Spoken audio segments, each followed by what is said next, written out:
அதிகமாக நேசிக்கின்ற நல்ல கடவுளை, அமைதலான காலை வேளை ஆண்டவருடைய பாதப்படியிலே அமர்ந்து ஆண்டவருடைய வார்த்தைகளை தியானம் செய்கின்ற போது ஆவியானவருடைய பிரசன்னத்தை நாங்கள் உணர்ந்து கொள்ளவும், ஆண்டவருடைய வார்த்தையின்படி வாழ்வதற்கு எங்களை உணர்வுள்ளவனாக மாற்ற வேண்டும் என்று இயேசுவின் வழியாய் கேட்கின்றோம் பிதாவே, ஆமென். சகலத்தையும் படைத்து அதனை பண்படுத்தி பாதுகாக்கின்ற பொறுப்பினை மனுக்குலத்திடத்திலே கொடுத்த இறைமகனாம் இயேசு கிறிஸ்துவின் இனிய நாமத்திலே உங்கள் அனைவரையும் அன்போடு வாழ்த்துவதில் மிகுந்த மகிழ்ச்சி அடைகின்றேன். ஆசீர்வாதமான இந்த நாளின் காலை பொழுதிலும் படைப்பின் நன்மைகள் என்கின்ற சிந்தனையை அடிப்படையாக கொண்டு ஆண்டவருடைய வார்த்தையினை இணைந்து தியானம் செய்வதற்காக தெரிந்து கொண்ட வசனம் ஆதியாகமம் 1ஆம் அதிகாரம் 31வது வசனத்தினுடைய கடைசி பகுதி. ஆதியாகமம் 1ஆம் அதிகாரம் 31வது வசனம். தேவன் தாம் உண்டாக்கின எல்லாவற்றையும் பார்த்தார், அது மிகவும் நன்றாய் இருந்தது. தேவன் தாம் படைத்த எல்லாவற்றையும் பார்த்தபோது அது மிகவும் நன்றாக இருந்தது என்று கண்டார்.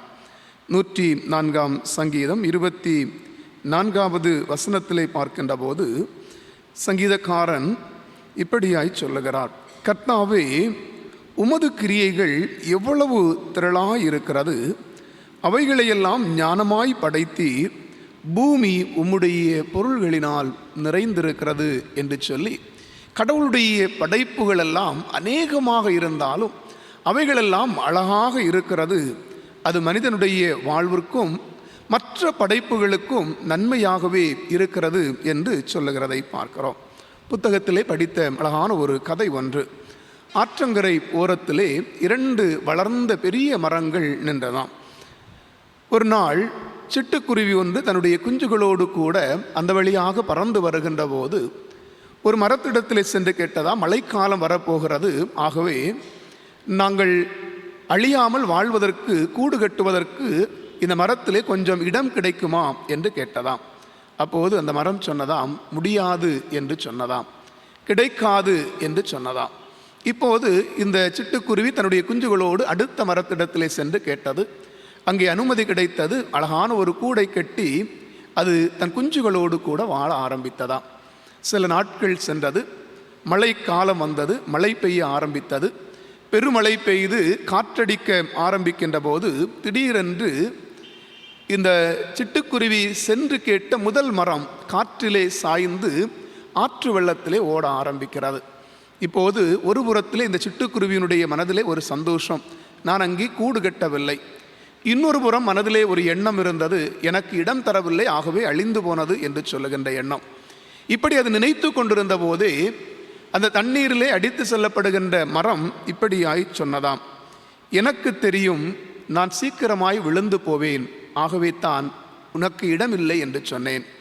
என்னோடு கூட நீயும் அழிந்து போகக்கூடாதே, உன்னுடைய குஞ்சுகளும் அழிந்து போகக்கூடாதே, ஆகவே தான் என்னுடைய நிலைமையை பார்த்து நான் முடியாது என்று சொன்னேன், மன்னித்துக்கொள் என்று சொல்லிவிட்டு சென்றதாக அந்த கதை நிறைவு வருகிறது.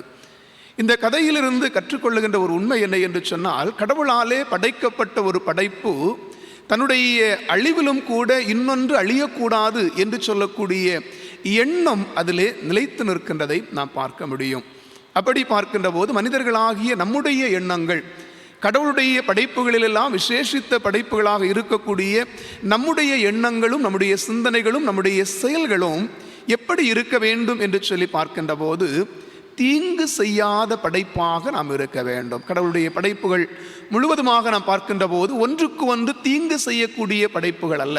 ஆனால் பல நேரங்களிலே பார்க்கின்ற போது மனிதன் மாத்திரம்தான் மற்ற படைப்புகளுக்கு தீங்கு செய்யக்கூடிய, தீமை செய்யக்கூடிய ஒரு நிலை. இதனுடைய முடிவு என்ன என்று சொல்லி பார்க்கின்ற போது மனிதன் எதை விதைக்கிறானோ அதையே தான் அறுவடை செய்யக்கூடிய ஒரு பரிதாபமான ஒரு சூழ்நிலையும் வருகிறது. எப்படி என்று சொல்லி பார்க்கின்ற போது எந்த அளவிற்கு கடவுள் படைத்திருக்கின்ற இயற்கைக்கு முரணாக இயற்கையினுடைய படைப்புகளை அழிக்கின்றோமோ அந்த அளவுக்கு மனுக்குலத்திற்கு அதற்குரிய பாதிப்புகளும் வருகிறது என்று சொல்லுகின்றார்கள். சமீபத்திலே ஒரு ஆய்விலே சொல்லுகின்ற ஒரு செய்தி என்ன என்று சொன்னால், மனிதன் இயற்கையை அறியாமல் அழிப்பது நிமித்தமாக ஒரு தலைமுறையே அழிந்து கொண்டிருக்கிறது என்று சொல்லுகிறார். காரணம் என்ன என்று சொல்லி பார்க்கின்ற போது, மனிதன் இயற்கை கடவுளுடைய படைப்புகளை அழிப்பது நிமித்தமாக பல்வேறு விதமான நோய்கள் மனிதனுக்குள்ளாக வருகிறது.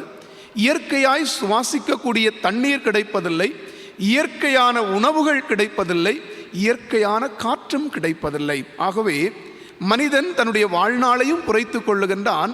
அடுத்த தலைமுறை இந்த உலகத்திலே உயிர் வாழ முடியாமல் அழிந்து கொண்டிருக்கிறது. கிட்டத்தட்ட 500 குழந்தைகள் ஒவ்வொரு நாளும் தூய்மையான காற்றும் சுத்தமான உணவும் நல்ல தண்ணீரும் இல்லாமல் இறந்து போய் கொண்டிருக்கிறது என்று சொல்லுகின்ற ஒரு துயரமான செய்தி வந்து கொண்டிருக்கிறது. அன்பான ஆண்டவருடைய பிள்ளைகளே, கடவுள் தாம் படைத்த எல்லாவற்றையும் பார்த்தபோது அவைகளெல்லாம் நன்றாகத்தான் இருந்தது. அப்படிப்பட்ட நன்றான படைப்பு நம்முடைய வாழ்க்கையிலும் எப்படி இருக்கிறது என்று சொல்லி 3 சிந்தனைகளை உங்களோடு சிந்தித்து அமைய ஆசைப்படுகிறேன். முதலாவது சிந்தனை, கடவுளுடைய படைப்பின் நன்மை என்ன என்று சொன்னால் உறவுகளை தருகின்ற படைப்பு. கடவுளுடைய படைப்பின் முதல் நன்மை உறவுகளை நமக்கு தருகிறது. ஆதியாகமம் 1ஆம் அதிகாரம் 24வது வசனத்தை படிக்கின்ற போது, ஆதியாகமம் 1ஆம் அதிகாரம் 24வது வசனத்திலே, பூமியானது ஜாதி ஜாதியான ஜீவ ஜந்துக்களாகிய நாட்டு மிருகங்களையும் ஊரும் பிராணிகளையும் காட்டு மிருகங்களையும் ஜாதி ஜாதியாக பிறப்பிக்க கடவது என்றார். அது அப்படியே ஆயிற்று என்று பார்க்கின்றோம். கடவுள் இந்த பூமியிலே ஒவ்வொரு உயிரினங்களையும் படைக்கின்ற போது தனித்து அவர் படைக்கவே இல்லை. எல்லாவற்றையும் கூட்டமாக ஜாதி ஜாதியாக அவைகளெல்லாம் உறவுகளோடு கூட இருக்க வேண்டும் என்று சொல்லுகின்ற நிலையிலே ஆண்டவர் படைத்திருக்கின்றார். மனிதனை மட்டுமல்ல, மனிதன் மட்டும்தான் கூடி வாழ வேண்டும், மனிதனுக்கு மட்டும்தான் உறவுகள் வேண்டும் என்று சொல்லுகின்ற ஒரு நிலையிலே கடவுளுடைய படைப்பு அமையவில்லை. மாறாக எல்லா படைப்புகளும் இணைந்திருக்கக்கூடிய நிலையிலே, ஒன்றுக்கொன்று தொடர்பு இருக்கக்கூடிய நிலையிலே, ஒன்றோடு ஒன்று உறவு வைத்துக் கொள்ளக்கூடிய நிலையிலே கடவுளுடைய படைப்பு அமைந்திருக்கிறதை பார்க்கிறோம். தனிமரம் எப்போதும் தோப்பாகாது. ஆகவே தான் ஆண்டவர் காடுகளை படைத்தார், மரம் செடி கொடிகளை படைத்தார். அவைகள் கூட ஒன்றோடு ஒன்று இசைந்து வாழுகின்ற ஒரு சூழ்நிலைகளை நாம் பார்க்கின்றோம். மீன்கள் கூட தண்ணீர்களில் கூட்டமாகத்தான் உறவுகளோடு கூட வாழுகின்றது. பறவைகளாக இருந்தாலும் விலங்குகளாக இருந்தாலும் அவைகளும் தன்னுடைய உறவுகளோடு கூட கூட்டமாக வாழுகின்ற ஒரு நிலையைத்தான் நாம் பார்க்கின்றோம். ஆதியாகமம் 1ஆம் அதிகாரம் 25வது வசனத்திலே பார்க்கின்ற போது, தேவன் பூமியில் உள்ள சகல ஜாதி ஜாதியான காட்டு மிருகங்களையும் ஜாதி ஜாதியான நாட்டு மிருகங்களையும் பூமியின் ஊரும் பிராணிகள் எல்லாவற்றையும் உண்டாக்கினார். தேவன் அது நல்லது என்று கண்டார் என்று பார்க்கிறோம். ஒரு காலகட்டத்திலே மனிதனுடைய பாவம் பெருகின போது இந்த மனிதர்களை அழிப்பதற்காக ஆண்டவர் மனிதர்கள் மேல் கோபம் கொண்டு மனிதனை படைத்ததற்காக மனஸ்தாபப்பட்ட ஒரு காலத்திலே நோவாவினிடத்திலே ஒரு பேழையை உண்டு பண்ணி அந்த பேழையிலே உயிரினங்கள் அனைத்தையும் உள்ளடக்குவதற்காக ஆண்டவர் சொல்லுகின்றார். அப்போது கூட ஆண்டவர் தனித்து எந்த மிருகத்தையோ பறவையோ உள்ளே ஆண்டவர் அழைக்கவில்லை. எப்படி செய்கிறார் என்று சொல்லி பார்க்கின்ற போது ஜோடி ஜோடியாக அவைகளை பேழைகளுக்குள்ளாக ஆண்டவர் ஏற்றுகின்றதை பார்க்கின்றோம். ஆதியாகமம் 7ஆம் அதிகாரம் 9வது வசனத்திலே நாம் பார்க்கின்ற போது, ஆணும் பெண்ணுமாக ஜோடு ஜோடியாக நோவாவினிடத்தில் பேழைக்கு உட்பட்டன என்று பார்க்கிறோம். அப்படி என்று சொன்னால் கடவுள் தந்த படைப்புகள் உறவுகளோடு கூட இணைந்து வாழுகின்ற ஒரு படைப்பு. அப்படி என்றால் உறவாக தருகின்ற படைப்பாக இருக்கிறதை நாம் பார்க்கின்றோம். இந்த உறவுகளிலெல்லாம் மென்மையான உறவு எது என்று சொல்லி பார்க்கின்ற போது கடவுள் மனிதனாக படைத்த மனிதனுக்கு ஏற்படுத்தின உறவு என்பதிலே சந்தேகமில்லை. ஆதாம் எல்லா படைப்புகளோடும் கூட இருக்கின்றான். கடவுள் தான் படைத்த எல்லாவற்றையும் ஆதாமினிடத்திலே கொண்டு வந்து கொடுக்கின்றார். என்ன பெயரிட்டானோ அதுதான் அவைகளுக்கெல்லாம் பெயராக மாறினது. ஆனால் கடவுளுடைய பார்வையிலே ஆதாமுக்கு இன்னும் ஏற்ற துணை அமையவில்லை. எல்லா படைப்புகளும் இருந்தது, ஆனால் ஏற்ற உறவு ஆதாமுக்கு கிடைக்கவில்லை. ஆகவே தான் ஆதாமுக்கு நித்திரையை வரப்பண்ணி அவனுடைய விலாவெலும்பை எடுத்து ஏற்ற துணையாக ஏவாளை ஆண்டவர் கொடுக்கிறது. உறவுகளை தருகின்ற கடவுளுடைய படைப்பின் மேன்மையாக இருக்கிறதை பார்க்கின்றோம். இந்த காலை வேளையிலும் கூட சிந்தித்து பார்க்க வேண்டிய ஒரு காரியம் என்ன என்று சொன்னால், இத்தனை படைப்புகளையும் இவ்வளவு மேன்மையாய் அழகாய் படைத்திருக்கின்ற ஆண்டவர் உறவுகளோடு கூட வாழ்வதற்காக படைத்திருக்கின்ற ஆண்டவர் நாம் உறவுகளோடு கூட வாழுகின்றோமா என்பதனை சிந்தனை செய்து பார்க்க வேண்டும். 2 நிகழ்வுகளை நான் உங்களுக்கு சொல்லுகின்றேன். சில நாட்களில் நடந்த 2 நிகழ்வுகள். ஒன்று, சில காலங்களுக்கு முன்பாக ஊட்டியிலே ஒரு குட்டி யானை ஒன்று இறந்து போனது. இந்த இறந்து போன குட்டி யானையை விட்டு அதனுடைய தாய் யானை விலகவே இல்லையாம். அங்கே ஃபாரஸ்ட் டிபார்ட்மெண்ட்டிலிருந்து வந்து எத்தனையோ முயற்சிகளை செய்தார்கள் அந்த யானையை பிடித்து விடலாம் என்று சொல்லி. கிட்டத்தட்ட 3 நாட்கள் வரையிலும் அந்த யானை தன்னுடைய குட்டியை விட்டு விலகி செல்லவே இல்லை. அந்த குட்டியோடு கூட நின்று கொண்டு அந்த குட்டிக்காக கண்ணீர் வடித்து கொண்டிருந்த காட்சி அந்த நாட்களில் அதிகமாக பரவினது. அப்படி என்று சொன்னால் தன்னுடைய இனம், தன்னுடைய பிள்ளை இறந்து போனது மனிதர்களுக்கு மட்டுமல்ல, சாதாரணமான உயிரினங்களுக்கு கூட அந்த அளவிற்கு வேதனை கொடுக்கிறது. காரணம், தங்களுடைய உறவுகள் இழந்து போகின்ற ஒரு வேதனையான ஒரு அனுபவம். ஆனால் அதே நேரத்தில் சென்ற வாரத்திலே கேரளாவில் நடந்த ஒரு நிகழ்வு மிக வேதனையான ஒரு காரியமாக இருந்தது. சாலையிலே நடந்து சென்று கொண்டிருந்த ஒரு வயதான தாய் சாலையிலே விழுந்து போகின்றார்கள். உயிருக்கு போராடுகின்ற ஒரு நிலையிலே அந்த வழியாக வந்த காவல்துறை அதிகாரி ஒருவர் அவர்களை அழைத்து கொண்டு ஒரு தனியார் மருத்துவமனையிலே கொண்டு சேர்க்கின்றார்கள். அவர்களுக்கு பேச்சு வருகின்ற போது விசாரிக்கின்றார்கள். அவருடைய பிள்ளைகளை வருவதற்காக அழைப்பு கொடுக்கின்றார்கள். பிள்ளைகள் வருவதற்கு மறுத்து விடுகிறார்கள். தாய் மரணப்படுக்கையிலே கிடக்கக்கூடிய நேரத்திலே பிள்ளைகள் வந்து பார்க்க வேண்டும் என்று சொல்லி ஆசைப்படுகின்ற போது பிள்ளைகள் மறுத்து விடுகிறார்கள். தனியார் மருத்துவமனையிலிருந்து அரசாங்க மருத்துவமனைக்கு அவர்கள் கொண்டு செல்லப்படுகின்றார்கள். மருத்துவமனையிலே சிகிச்சை கொடுக்கப்படுகிறது. அவர்கள் இறந்து போகிறார்கள். இப்போது மறுபடியும் அவருடைய 2 பிள்ளைகளுக்கும் அழைப்பு கொடுக்கிறார்கள். பிள்ளைகள் வரவே இல்லை. தனியார் மருத்துவமனையிலும் அவர்கள் காசும் கொடுக்கவில்லை. இந்த போலீஸ் அதிகாரி தான் அங்கு உள்ள செலவினங்களை ஏற்றுக்கொள்ளுகின்றார். பிள்ளைகளுக்கு அறிவிப்பு கொடுத்த போது பிள்ளைகள் வரவில்லை. பிள்ளைகள் 2 பேரும் அரசாங்கத்திலே பணிவிடை செய்யக்கூடியவர்கள், சாதாரணமானவர்களும் அல்ல. ஒரு மகனும் ஒரு மகளும். இடுக்கி மாவட்டத்திலே நடந்த நிகழ்வு. சென்ற வாரத்திலே நம்முடைய தொலைக்காட்சிகளிலே வந்த நிகழ்வு. பிள்ளைகளுக்கு அழைப்பு கொடுத்த போது வரவில்லை.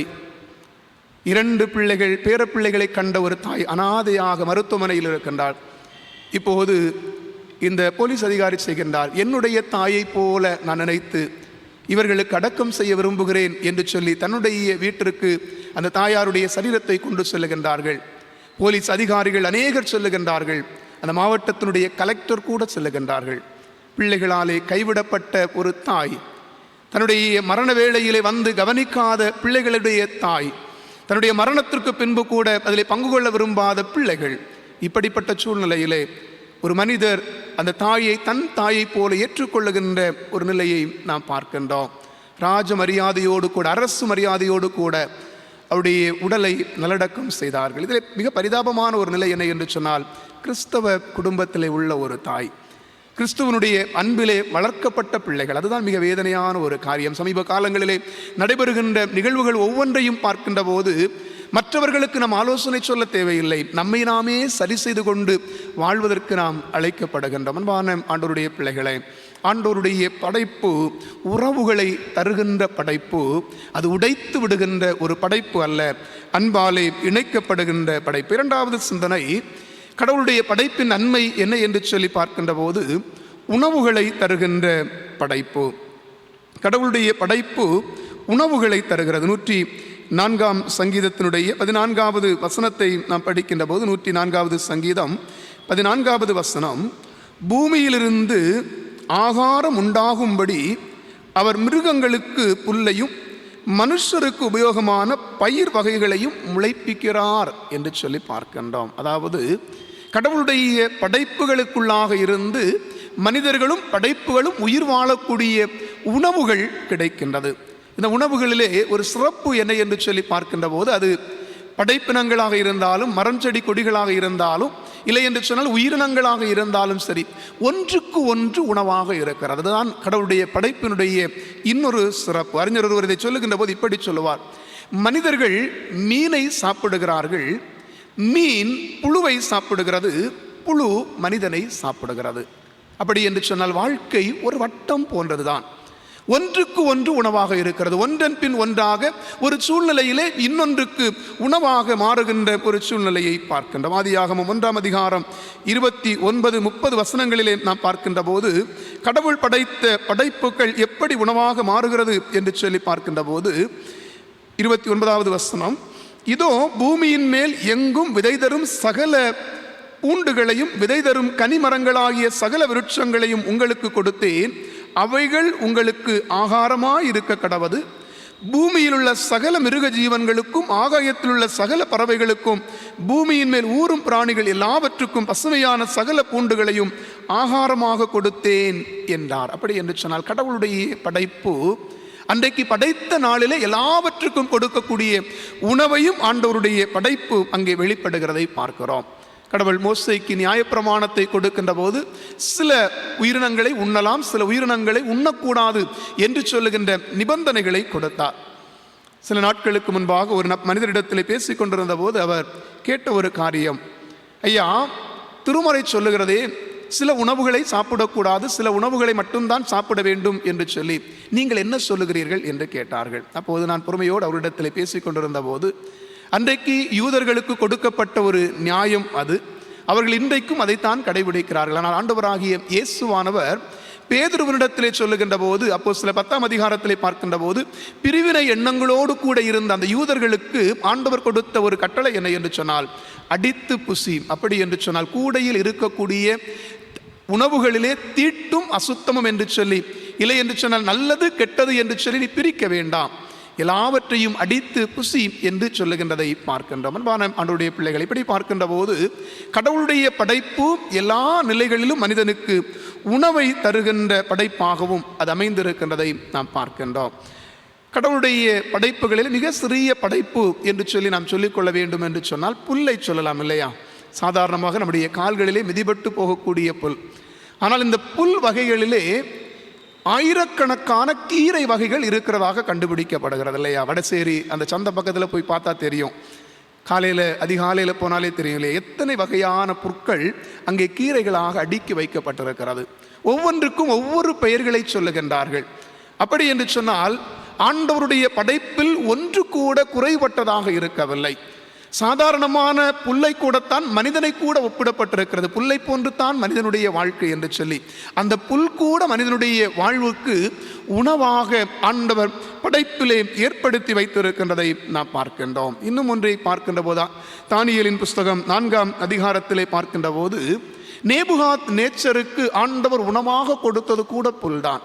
தன்னுடைய ஆணவத்தின் மிகுதியினாலே நான் மகா பாபிலோனுடைய ராஜா என்று சொல்லி தன்னை ஆணவப்படுத்தின காலத்திலே கொடுக்கப்பட்ட தீர்க்க தரிசனம் அங்கே நிறைவேறுகிறது. மாடுகளோடு கூட அவனும் சஞ்சரித்து புல்லை தின்றார் என்று சொல்லி பார்க்கின்றோம். அப்படி என்று சொன்னால் கடவுளுடைய படைப்பு நமக்கு உணவை தருகின்ற நன்மையாக இருக்கிறதை பார்க்கிறோம். கடைசியான ஒரு சிந்தனை கூட, உயிர் வாழ வைக்கின்ற கடவுளுடைய படைப்பு. நம்முடைய வாழ்விலே ஆண்டவருடைய படைப்பு தருகின்ற மிகப்பெரிய ஒரு நன்மை என்ன என்று சொன்னால், இந்த பூமியிலே நாம் உயிர் வாழ்வதற்கு காரணமாக கடவுளுடைய படைப்பு இருக்கிறது. மனிதன் உயிர் வாழ்வதற்கு அத்தியாவசியமான தேவை காற்று, தண்ணீர், உணவு, சூரிய ஒளி, புவியீர்ப்பு விசை, இவைகளெல்லாம் நாம் உயிர் வாழ்வதற்கு அவசியம். சுத்தமான காற்றில்லாமல் இந்த பூமியிலே நாம் உயிர் வாழ முடியாது. சுத்தமான தண்ணீர் இல்லாமல் இந்த பூமியிலே நாம் உயிர் வாழ முடியாது. நல்ல உணவில்லாமல் இந்த உலகத்திலே உயிர் வாழ முடியாது. ஆண்டவர் படைத்த சூரியனுடைய ஒளி இல்லாமல் இந்த பூமியிலே உயிர் வாழ முடியாது. புவியீர்ப்பு விசை இல்லாமலும் வாழ முடியாது. புவியீர்ப்பு இசை இந்த பூமியில் இல்லை என்று சொன்னால் நாம் எல்லாம் ஆகாயத்திலே, இல்லை என்றால் அந்தரங்கத்திலே பறந்து கொண்டு தான் இருக்க முடியும். அப்படி பார்க்கின்ற போது கடவுளுடைய படைப்பு இந்த பூமியிலே நாம் உயிர் வாழ்வதற்கு நமக்கு காரணமாக இருக்கிறதை பார்க்கிறோம். அப்போஸ்தலனாகிய பவுல் ரோமருக்கு கடிதம் எழுதுகின்ற போது, ரோமர் 8ஆம் அதிகாரம் 22வது வசனத்திலே பார்க்கின்ற போது, கடவுளுடைய படைப்புகள் எல்லாம் பிரசவ வேதனைப்படுகிறது என்று அங்கே குறிப்பிடுகின்றார். ரோமர் 8ஆம் அதிகாரம் 22வது வசனத்திலே படிக்கின்ற போது, நமக்கு தெரிந்திருக்கிறபடி இதுவரைக்கும் சர்வ சிருஷ்டியும் ஏகமாய் தவித்து பிரசவ வேதனைப்படுகிறது என்று சொல்லுகின்றார். அதாவது மனிதனுக்கு உயிர் கொடுக்கக்கூடிய, வாழ்வதற்கு வழிகாட்டக்கூடிய, வாழ்வை கொடுக்கக்கூடிய இயற்கையினுடைய நிலை இன்றைக்கு பிரசவ வேதனைப்படுகிறது. அதாவது அது முடிந்து போகக்கூடிய வலிகள் நிறைந்த ஒரு சூழ்நிலை இருக்கிறதை பார்க்கிறோம். எதற்காக அதை குறிப்பிடுகிறார் என்று சொல்லி பார்க்கின்ற போது, மனிதர்கள் தங்கள் தேவைக்காக வாழாமல் ஆசைக்காக வாழுகிற காரணத்தினாலே இயற்கையை சுரண்டி கொண்டிருக்கிறார்கள். நன்றாக புரிந்து கொள்ள வேண்டும். மனிதன் தன்னுடைய தேவைக்காக வாழாமல் ஆசைக்காக வாழுகிறதுனாலே இயற்கையை சுரண்டி அழித்து கொண்டிருக்கிறார். கடவுள் ஆரம்பத்திலே ஏதேன் தோட்டத்தை உண்டாக்கி ஆதாமை ஏவாளை அதற்கு நடுவாக நிறுத்தின போது அதை பண்படுத்தவும் பாதுகாக்கவும் தான் ஆண்டவர் அதனுடைய பொறுப்பை கொடுக்கின்றார். இன்றைக்கு பண்படுத்துகின்ற சூழ்நிலை குறைவு, பாதுகாக்கின்ற நிலை குறைவு. ஆனால் அதை சீர்கெடுத்து கொண்டிருக்கின்ற, சுரண்டி கொண்டிருக்கிற, நம்முடைய பகுதிகளை பார்க்கின்ற போது கூட இயற்கை வளங்கள் அழிக்கப்பட்டு கொண்டிருக்கிற ஒரு சூழ்நிலை பெருகி கொண்டிருக்கிறது என்று சொன்னால், ஆசைக்காக வாழுகின்ற ஒரு வாழ்க்கை, நம்முடைய வாழ்க்கை நாமே அழித்து போகக்கூடிய ஒரு சூழ்நிலை. ஒருவேளை இன்றைய கால சூழ்நிலையிலே நாம் பார்க்கின்ற போது கூட இயற்கையாய் கிடைத்த தண்ணீர் விலை கொடுத்து வாங்கப்படுகிறது, இயற்கையாய் கிடைத்த காற்று விலை கொடுத்து வாங்கப்படுகிறது, இயற்கையாய் கிடைத்த உணவுகள் விலை கொடுத்து வாங்கப்படுகிறது. இன்னும் சில காலங்கள் தாண்டி சென்றால் விலைக்கும் கிடைக்காத ஒரு சூழ்நிலை உருவாக போகிறது. ஆகவே ஆண்டவர் நன்மையாய் தந்த கடவுளுடைய படைப்புகளை பேணி பாதுகாக்கின்ற போது நிச்சயமாக அது நன்மையாக இருக்கும். இல்லை என்று சொன்னால் அடுத்த தலைமுறை இந்த பூமியிலே வாழ்வதற்கு வழியில்லாமல் போகும் என்பதை நாம் புரிந்து கொள்ள வேண்டும். ஆண்டவராகிய இயேசுவானவர் இந்த உலகத்திலே வந்து சொந்தமில்லாத நமக்கு சொந்தமாக உறவை தந்தார். தன்னுடைய உடலையும் உதிரத்தையும் உணவாக நமக்கு தந்தார். தன்னுடைய உயிரையை தந்து நமக்கு உயிர் வாழ வழிகாட்டுகின்றார். ஆண்டவருடைய அன்பிலே நிலைத்து நின்று வாழ்கின்ற நம்முடைய வாழ்க்கை, கடவுள் நன்மையாய் தந்த படைப்பை பேணி பாதுகாத்து வாழ்வோம். ஆண்டவர் நம்மோடு கூட இருந்து நம்மை ஆசீர்வதிப்பாராக. ஆமென்.